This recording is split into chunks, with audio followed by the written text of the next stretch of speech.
Very good morning student. तो चलो आज हम स्टार्ट करते हैं चैप्टर नंबर 3 जो है टोटल ग्रॉस इनकम। ऑलरेडी हमने चैप्टर नंबर 1 एंड 2 देखा है। 2 काफी लेंथी था जिसमें हमने income from salary, income from house property and income from business and profession देखा था। ठीक है, उसमें ही पार्ट है कि कैपिटल गेन वाला, income from capital gain and income from other sources. ये छोटे छोटे सब टॉपिक है जो मैं इसमें कवर करूंगी। ठीक है, so let's start chapter number 3 total gross income. तो पहले देखते हैं ये है क्या और कैसे कंप्यूट करते हैं इसका। तो टोटल इनकम में हमारा इंक्लूड होता है ये सब जो अंडर 5 आ रहे हमारे, income from salary, income from house property, income from business, income from capital gain, income from other sources. तो ऑलरेडी हमने ये तीनों जो ऊपर के हैं वो बहुत ही डीपली अच्छे से प्रैक्टिस किया है। ठीक है, अब रह गई ये दोनों की बात। तो ये बहुत छोटे टॉपिक है, तो मैंने सोचा अलग लेक्चर बनाने से बेहतर है कि मैं जब ये ग्रॉस टोटल इनकम आपको पढ़ाऊंगी तभी मैं ये कवर करूंगी। ठीक है, तो आपका भी टाइम वेस्ट नहीं होगा और इमीडिएटली आपको समझ में आ जाएगा एट ए टाइम। ठीक है, तो ये सब इनकम हमें मिलाना है। फाइनली हमें देखना है कि हमारा टोटल इनकम कितना है। ठीक है, मतलब फॉर एग्जाम्पल मिस्टर अजय है, उन्हें सैलरी भी मिल रही है, मतलब वो जॉब भी कर रहे हैं, एज वेल एज उनके पास 2-3 घर भी है, तो इनकम फ्रॉम हाउस प्रॉपर्टी भी है। एंड फाइनली उन्होंने कुछ अपनी लैंड बिल्डिंग कुछ सेल की है, शेयर्स सेल किए हैं और वहां से उनको कैपिटल गेन हुआ है। तो उनको ये तीनों इनकम ऐड करने होंगे एंड फिर टोटल इनकम में से कुछ डिडक्शंस गवर्नमेंट ने दी है अंडर सेक्शन 80, वो डिडक्शन माइनस करने होंगे एंड फाइनली जो अमाउंट आएगा उस पे उन्हें टैक्स भरना है। तो टैक्स भी किसको कितने परसेंटेज भरना है, वो old regime and new regime पे डिपेंड है। ठीक है, तो अगर आपको क्वेश्चन में कहा है ओल्ड रिजिम से तो मैं आपको वो टेबल बताऊंगी, अगर उन्होंने कहा न्यू रिजिम से तो आपको न्यू रिजिम भी लर्न करना है। ठीक है, सो आगे हम देखते हैं। बेसिक आपको समझ में आया कि टोटल इनकम मतलब this all 5 points will be covered. चलो नाउ एग्जैक्टली फॉर्मेट कैसे होगा। तो ये क्वेश्चन आपको कंपलसरी क्वेश्चन होता है, इसमें कोई ऑप्शन नहीं होता है। तो उन्होंने वो आपको सब कुल मिला के एक कोई बंदे का एक इनकम देगी, हो सकता है उसमें सैलरी की इंफॉर्मेशन दे, हो सकता है उनका बिजनेस हो तो बिजनेस की भी इंफॉर्मेशन दे, साइमल्टेनियसली हाउस प्रॉपर्टी का भी दे इनकम। हमें ये सब कुछ टोटल करना है एंड फाइनली वो बंदे का कितना टोटल टैक्सेबल इनकम है वो निकालना है। तो ऑलमोस्ट अगर आपने चैप्टर 2 अच्छे से किया है तो चैप्टर नंबर 3 में आपको ज्यादा मेहनत लेने की जरूरत नहीं है। ठीक है, तो इस तरीके से आपको हेडिंग लिखना है, computation of total taxable income of mister what ever they have given in the question, accounting year, financial year. इस तरीके से आपको टेबल ड्रॉ करना है एंड फाइनली आपको इस तरीके से लिखना है। अब इनकम फ्रॉम सैलरी उसमें उन्होंने 4-5 डिटेल्स दिए होंगे, तो 1 2 3 करके हमारे जो डिडक्शंस है, स्टैंडर्ड डिडक्शन है, आपने इनकम फ्रॉम सैलरी अच्छे से किया होगा आई होप। ठीक है, तो उसमें जो जो एग्जाम्पशंस थे, जैसे फॉर एग्जांपल एजुकेशन एग्जाम था, हमें हॉस्टल अलाउंस था एग्जाम्पशन। ठीक है, तो वो सब हमें कैलकुलेट करना है, फिर इसमें लिखना है। फिर हाउस प्रॉपर्टी का देना है, उसमें भी हमारे कुछ 30% नाव का हमें माइनस करना है। देन अगर आपका इंटरेस्ट ऑन लोन रहेगा तो वो माइनस करना है एंड फाइनली वो अमाउंट हमें यहाँ पे लिखनी है। इनकम फ्रॉम बिजनेस भी सेम करना है। ठीक है, तो ऐसे धीरे धीरे आपको क्या करना है, ये इनकम एक एक ऐड करनी है एंड फाइनली फाइंड आउट करना है कि पूरे साल भर में मिस्टर अजय ने कितना कमाया है, चाहे वो सैलरी से हो, हाउस प्रॉपर्टी से हो, कैपिटल गेन से हो या अदर सोर्स से। Got it. तो इस तरीके से पहले आपको ये इनकम सब लिखने हैं, उनकी टोटल बाहर लिखनी है। This is a gross income. Why gross income? Because अभी भी इसमें कुछ डिडक्शंस हमें माइनस करने हैं। देखो गवर्नमेंट मतलब इनकम टैक्स जो डिपार्टमेंट है उन्होंने हमको यहाँ तो एग्जम्पशन दिए हैं, अलॉन्ग विद दैट बाद में भी उन्होंने हमें कुछ डिडक्शन दिए हैं जिससे हमारा ये जो इनकम है और कम होता है। और ऑफ कोर्स इनकम कम तो टैक्स भी हमें कम भरना पड़ेगा। ठीक है, सो इस तरीके से हमें total gross income find out करना है and later on we have to deduct deduction 80। तो ये चैप्टर में मेन आपको इधर ध्यान देना है, क्योंकि ये तो ऊपर का हमने ऑलरेडी कवर किया है, ठीक है। ये और ये बाकी ये बहुत स्मॉल टॉपिक है जो इसमें कवर हो जाएगा, तो आपको ज्यादा फोकस इस पे करना है। तो अब ये 80C क्या है, डी ई यू जी ये क्या है, तो आप प्लीज टेक्स्ट बुक या नोटबुक ले लो, पेंसिल पेन ले लो और ये सब लिख दो। टेक्स्ट बुक रहेगा तो उस पर टिक करो, नहीं तो नोटबुक पे मेंशन करो, ठीक है। तो इस तरीके से हम कुछ डिडक्शंस मिलेंगे, ये डिडक्शंस हम माइनस करेंगे, तो इसमें से हम ये सब डिडक्शन माइनस करेंगे। फॉर एग्जाम्पल मेरा इनकम है 50 लाख, ठीक है। सो माइनस गवर्नमेंट ने कुछ मुझे डिडक्शन सहूलत मोहलत दी है, तो उसमें से मैंने 5 लाख माइनस किया टोटल, तो मेरा इनकम अब बनेगा 45 lakh. Now instead of paying on a 50 lakh I will pay on a 45 lakh. तो देखो इससे राहत मिली मुझे, डिडक्शंस मतलब वन टाइप ऑफ हमें राहत मिलती है।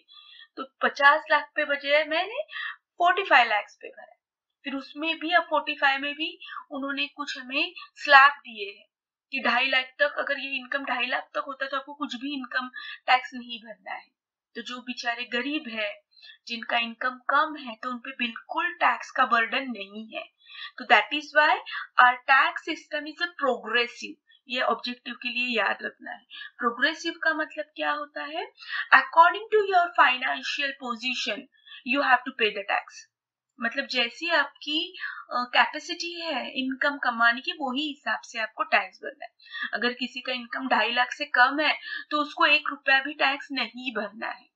किसी का इनकम 2.5 लाख से लेके 5 लाख तक है तो उसको 5% भरना है, उसके ऊपर है तो 10%। सो ऐसे धीरे धीरे, डोंट वरी, वो भी टेबल में आपको बताऊंगी, ठीक है।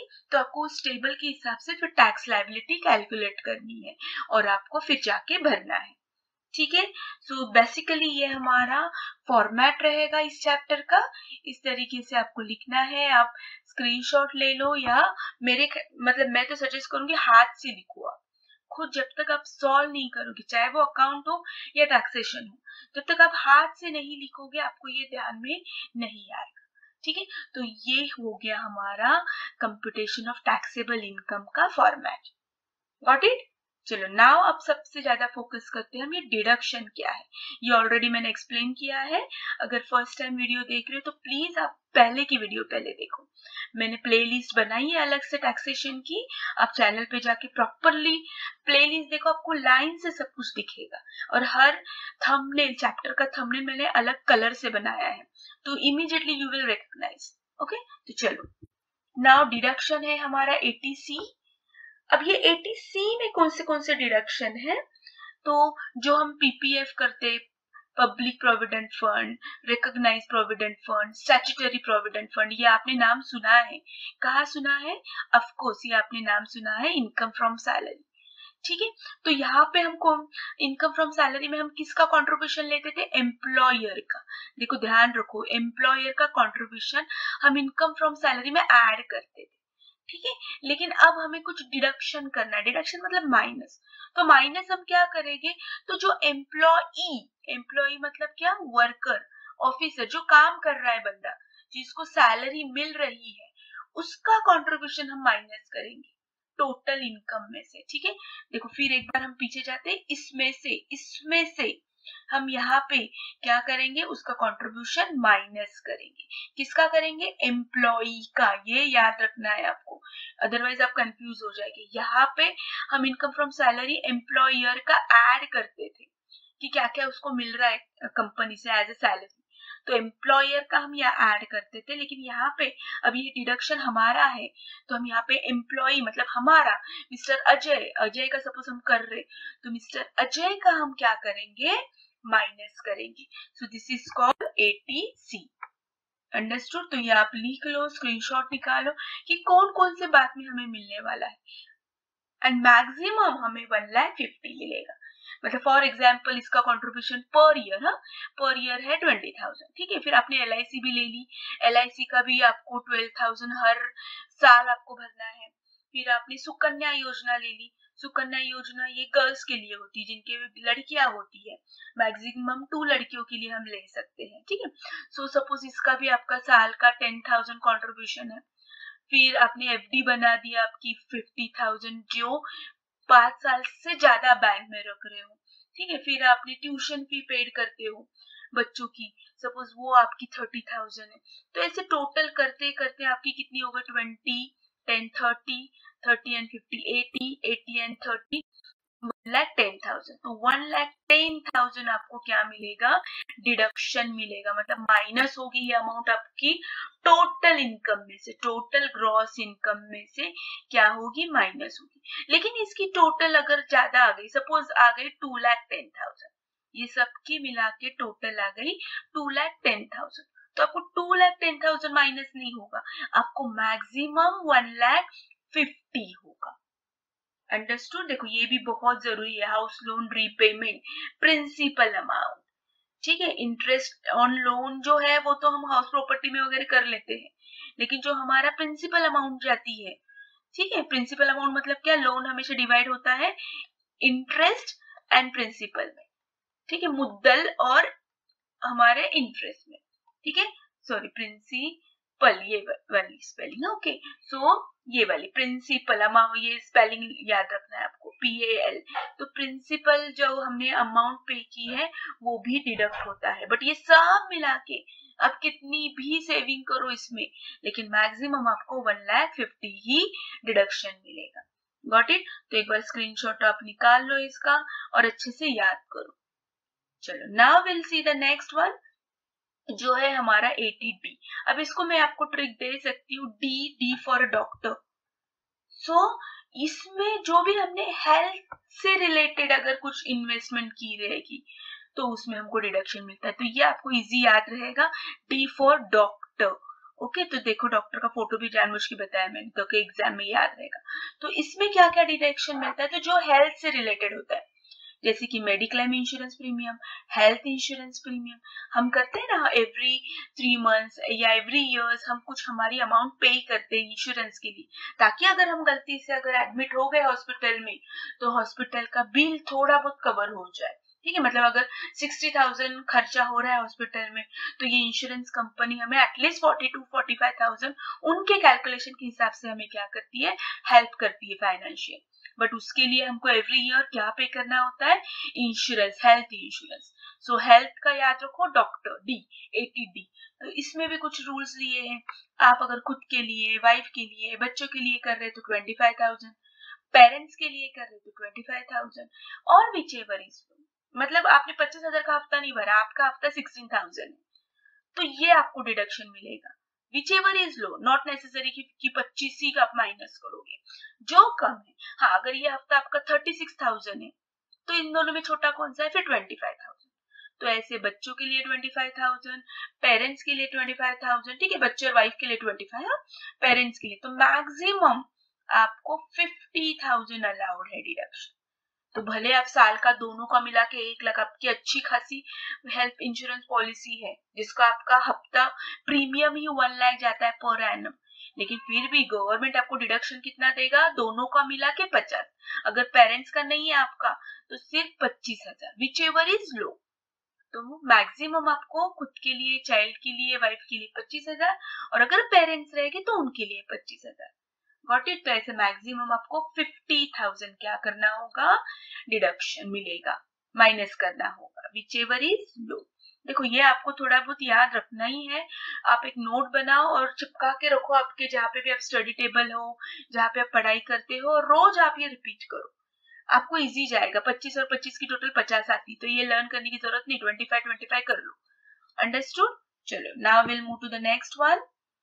अच्छा, in case of senior citizen, अगर मिस्टर अजय अबाउ 60 इयर्स है तो उनको 50,000 तक मिल सकता है। यहाँ पे 25 है ना, लेकिन ये बूढ़े हैं, उनको ज्यादा जरूरत है। देखो इनकम टैक्स हर एक के बारे में सोचता है, हर एक का इनकम कैसे, उस हिसाब से टैक्स भरना है, आपकी एज क्राइटेरिया क्या है उसके हिसाब से आपको भरना है, अगर आप हैंडीकैप हो तो उसके हिसाब से आपको भरना है।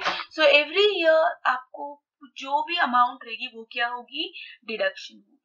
तो यहाँ पे मैक्सिमम 1 लाख, तो 50 का डबल आप करो, 25 का डबल करो 50, और 50 का डबल करो 1 लाख। तो आप ये एक भी याद रखोगे ना तो भी आपको याद रहेगा।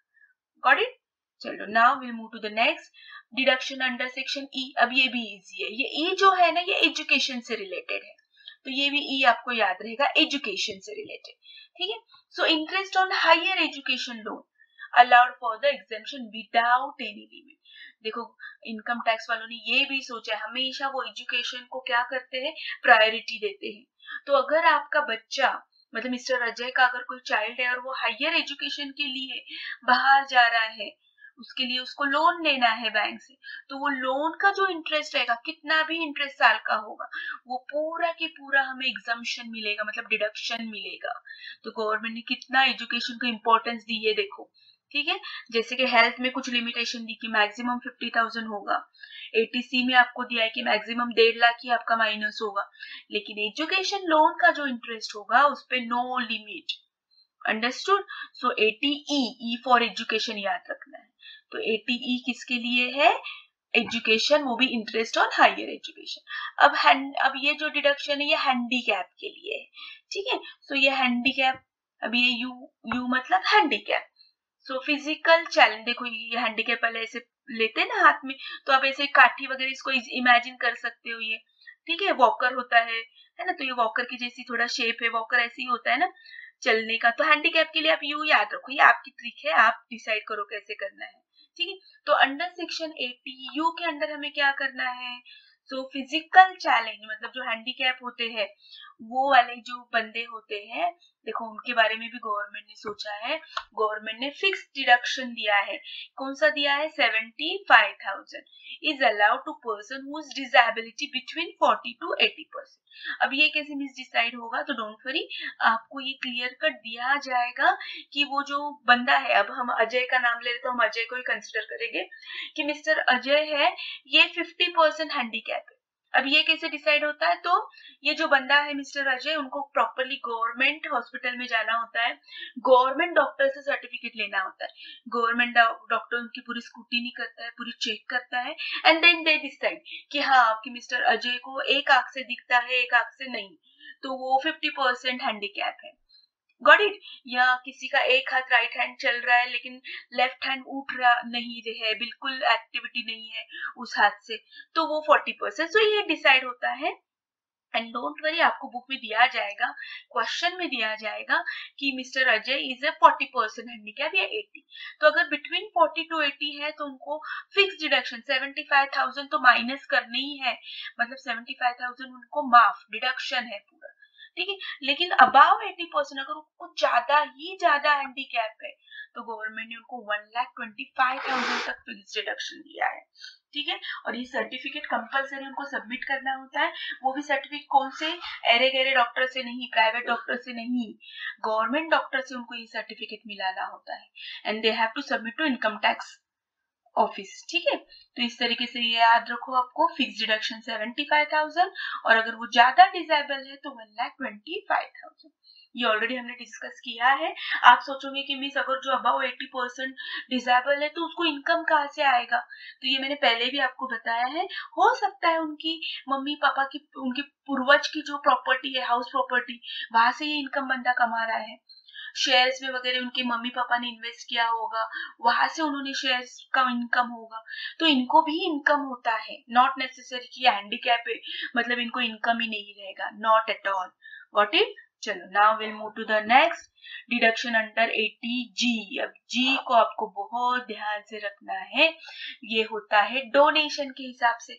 अब ये कैसे याद रखोगे ना, तो मैं जब कॉलेज में थी ना तो मैं ऐसे याद रखती थी, जी मतलब गॉड, जीओडी गॉड है ना, भगवान खुदा। सो गॉड के लिए हम डोनेशन करते हैं हमेशा। हम देखो, हम सोचते हैं कि मैं, हाँ ये भगवान के नाम से मैं इतना डोनेशन करता हूँ, साईं बाबा के नाम से मैं इतना डोनेशन करता हूँ, तो हम डोनेशन हमेशा गॉड के लिए करते हैं, जी। सो 80 जी ना हमेशा डोनेशन से रिलेटेड होता है। देखो आपको याद रखना है तो रखो, मैंने तो सिर्फ एक ट्रिक बताई जो मैं कॉलेज में थी तभी अच्छे से याद रखती थी, ठीक है। तो जी फॉर गॉड, हम गॉड के लिए डोनेशन करते हैं। अब इसमें भी 50% डिडक्शन है एंड 100% डिडक्शन है। अब कौन सा डोनेशन 50% ही हमको अलाउड है डिडक्शन के लिए और कौन सा 100% अलाउड है, तो ये आपको अब थोड़ा याद रखना है। एक छोटी सी ट्रिक इसमें भी मैं आपको बताती हूँ। अब 50% में क्या है, थोड़ा सा ध्यान से पढ़ो। अब क्या है, एक है डोनेशन टू एजुकेशन इंस्टीट्यूट, तो ऑफकोर्स एजुकेशन है, तो एजुकेशन को तो हमेशा प्रायोरिटी दी है इनकम टैक्स ने, तो इसको 50% अलाउड है। उसके बाद अगर आप नोटिस करोगे ना, तो जवाहरलाल नेहरू, फिर राजीव गांधी, इंदिरा गांधी, ये जो है ना पर्सनल नाम है, ठीक है, ये कोई एक बंदे के नाम है, पॉलिटिक्स से रिलेटेड है, बट नाम ऐसे राजीव गांधी, इंदिरा गांधी, जवाहरलाल नेहरू, तो जो नाम से जाने जाते हैं ना पॉलिटिक्स पर्सन, और उनको अगर हम कोई डोनेशन देते हैं ना, तो याद रखो वो 50% अलाउड है। ये ट्रिक है, ऐसे कहीं लिखा नहीं है, ये आपको याद रखने के लिए। तो जवाहरलाल नेहरू, राजीव गांधी, इंदिरा गांधी, देखो ये सब तीनों भी एक ही फैमिली के मेंबर्स है, तो ये अगर आए ना तो 50% अलाउड करो। एजुकेशन को 50% याद रखो। पीएम, प्राइम मिनिस्टर, अब ये जवाहरलाल नेहरू, राजीव गांधी, इंदिरा गांधी, ये तीनों भी प्राइम मिनिस्टर होकर गए हैं, तो उनके लिए ये एक याद रखो, पीएम ड्रॉट रिलीफ फंड, ठीक है, मतलब अकाल जब आता है तो जब फार्मर्स को डिस्ट्रीब्यूट करते हैं पैसा गवर्नमेंट, तो गवर्नमेंट बोलता है अच्छे अमीर लोगों को कि थोड़ा सा डोनेशन दे दो ताकि हम ये पैसा इन रिलीफ फंड में यूज करें, तो ये वाला याद रखो। एंड चिल्ड्रन फंड, तो ये तो बात देखो, हम बस से जाते तो भी चिल्ड्रन का हाफ टिकट होता है, 50% होता है, ट्रेन से जाओ 50% होता है, ठीक है, तो ये 50% याद रहेगा आपको चिल्ड्रन फंड। तो ये जो 6 नाम है ना, इसमें से ही आपको आएगा क्वेश्चन में, तो ये आप अच्छे से रट्टा मारो। क्या है, मैंने आपको दिया है ट्रिक, एक तो पर्सनल कोई पॉलिटिक्स का नाम है, इंदिरा गांधी, राजीव गांधी, जवाहरलाल नेहरू, इनका नाम, देन चिल्ड्रन, चिल्ड्रन है तो भैया 50% टिकट तो बस वाले भी देते हैं, तो 50% अलाउड किया है। चिल्ड्रन को हम एजुकेशन देते हैं, तो एजुकेशन को भी 50% अलाउड किया है। और ये तीनों नाम पीएम, तीनों पीएम बन चुके हैं, एक जमाने में लोग पीएम थे, प्राइम मिनिस्टर, तो पीएम ड्रॉट रिलीफ फंड, क्योंकि यहाँ पे भी 100% में पीएम का नाम है, सो डोंट गेट कंफ्यूज, तो ड्रॉट रिलीफ फंड वाला, अंडरस्टूड। तो ये हो गए 50%। 100% जो है ना, वो यूजुअली हम अगर हमारे देश के लिए देते हैं, तो वो गवर्नमेंट खुश होके पूरा 100% हमें डिडक्शन देता है। एक बार ध्यान से सब पढ़ो, donation paid to government for family planning, PM national relief fund, देखो यहाँ पे भी पीएम है, सो डोंट गेट कंफ्यूज, यहाँ पे 50% में भी पीएम है, लेकिन यहाँ पे आपको थोड़ा सा जोर लगाना है, यहाँ पे पीएम ड्रॉट रिलीफ फंड है, और यहाँ पे पीएम नेशनल, देश के लिए है, ठीक है। Then Swachh Bharat, then clean Ganga, national sports donation, tsunami fund, Indian Olympic, national defence fund, chief minister relief fund, तो जो ये 50% में नहीं है वो सब 100% में आएगा।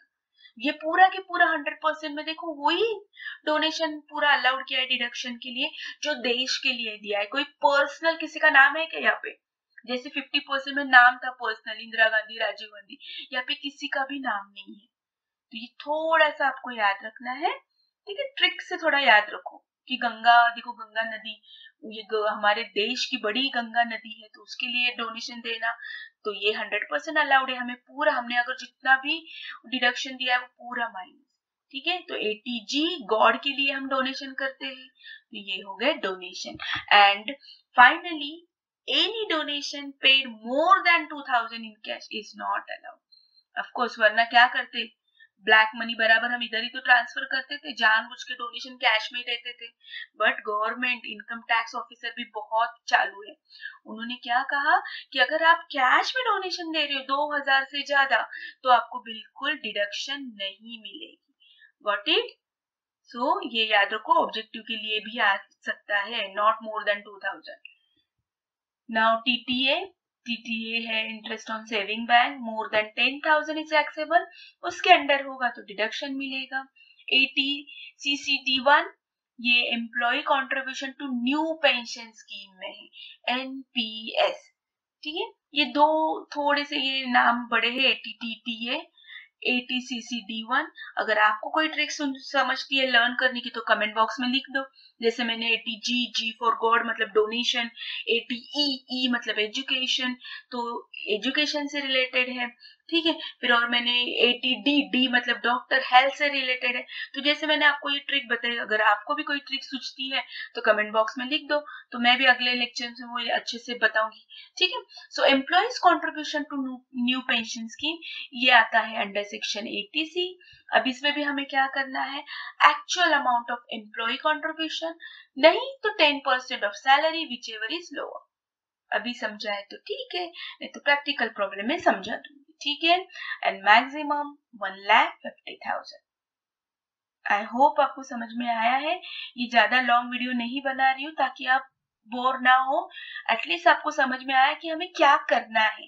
तो नेक्स्ट वीडियो जल्दी मिलते हैं हम लोग, तब तक के लिए have a nice day, bye bye, thank you so much.